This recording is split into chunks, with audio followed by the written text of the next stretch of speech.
আমার বাবার বাড়িতে যাওয়া আমার শাশুড়ি একদমই পছন্দ করে না। যদি কখনো আমার স্বামীকে নিয়ে আমার বাবার বাড়ি যাওয়ার জন্য রেডি হই, তখনই আমার শাশুড়ি খোঁচা দিয়ে বলে, সারা জীবনের জন্য যাচ্ছিস খোকা? কি জানি বাপু, তোর শ্বশুরের তো আবার ছেলে নেই, বলা তো যায় না তোকে আবার ঘর জামাই করে রাখতে পারে। এই কথাগুলো আমার শাশুড়ির মুখে শোনার পর আমার অনেক খারাপ লাগে।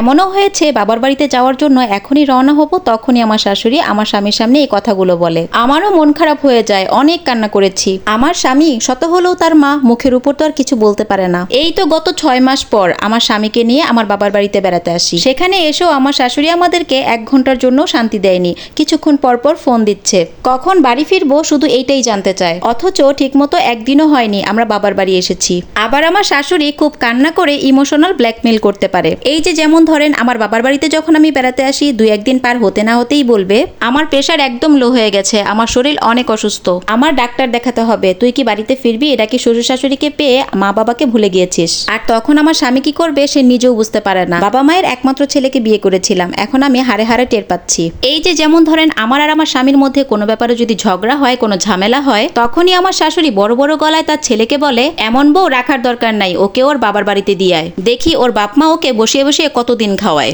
আর এই কথাগুলো বিশ্বাস করেন আমি বছরের পর বছর শুনতেছি। যদি কখনো প্রতিবাদ করি তখন ঝামেলাটা একটু থেকে অনেক বড় হয়ে যায়। মাঝে মাঝে এইসব আর ভালো লাগে না, তখন ব্যাগপত্র বোঝায় বাবার বাড়িতে সত্যি সত্যি চলে যাব। তখনই আমার স্বামী আমাকে মাথা ঠান্ডা করে বোঝায়, আমাকে অনেক বেশি ভালোবাসে সে। আমি তোমার সাথে কখনো ঝগড়া করব না, এবারের মতো মাফ করে দাও, আর মা তো বুড়ো হয়ে গেছে, মায়ের কথা বাদ দাও। আর তারপর কিছুদিন পর আমি প্রেগনেন্ট হই। প্রেগনেন্ট হওয়ার পর 6 মাসের মাথায় আমার শাশুড়ি আমাকে বাবার বাড়িতে পাঠিয়ে দেয়, কারণ ওই অবস্থায় আমি কাজকর্ম করতে পারছিলাম না ঠিক মতো। আর বাড়িতে যদি কাজকর্ম না করতে পারি, বসিয়ে বসিয়ে তো আর কেউ রান্না করে খাওয়াবে না। বাবার বাড়িতে যাওয়ার পর আমার একটি কন্যা সন্তান হয়, আর আমার কন্যা সন্তান হয়েছে দেখে আমার শাশুড়ি তার ছেলেকে, মানে আমার হাজবেন্ডকে, আমাদের বাসায় আসতে দেয়নি। বলে, কন্যা সন্তান হয়েছে, কি দেখতে যাবি? আমার হাজবেন্ড ফোনে জানিয়েছে সে কাজের জন্য একটু বাইরে আছে, সে আসতে পারবে না। মায়ের কথা ভেবে অনেক সময় আমাকে অবহেলা করেছে।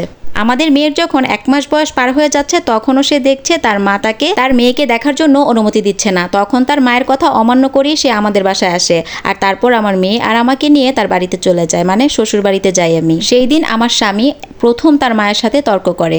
তখন সে খুব ভালো করে তার মাকে বুঝিয়ে বলে, ও হচ্ছে তোমার নাতি, আমার সন্তান, মেয়ে হোক কিংবা ছেলে হোক, ওকে তুমি আদর করবে, যত্ন করবে। এতদিন যাই করেছো আমার স্ত্রীর সাথে, আমার সন্তানের সাথে আর কখনো অবহেলা করবে না, খারাপ ব্যবহার করবে না। আমি ভেবেছিলাম সময়ের সাথে সাথে তুমি একদিন বদলে যাবে, কিন্তু না মা, তুমি বদলে যাও। সত্যি বলতে প্রত্যেকটা ছেলেরই উচিত তার মাকে বুঝিয়ে বলা। ঘরের পুরুষ মানুষরা যদি একদমই চুপ থাকে, তাহলে মহিলারা একটু ঘরের ভিতরে ঝামেলা বেশি করে। আমার স্বামীর একদিনের ঝাড়িতেই আমার শাশুড়ি একদম ঠিক হয়ে গিয়েছে, এখন সে খুব ভালো ব্যবহার করে আমার সাথে। এটা হচ্ছে আমার এক বড় বোনের গল্প। আমার বড় বোন শ্বশুরবাড়িতে তার কি কি অভিজ্ঞতা হয়েছে সবকিছু আমার সাথে শেয়ার করেছিল। গল্পের সাথে কার কার জীবনের সাথে মিলে গিয়েছে অবশ্যই জানাবেন।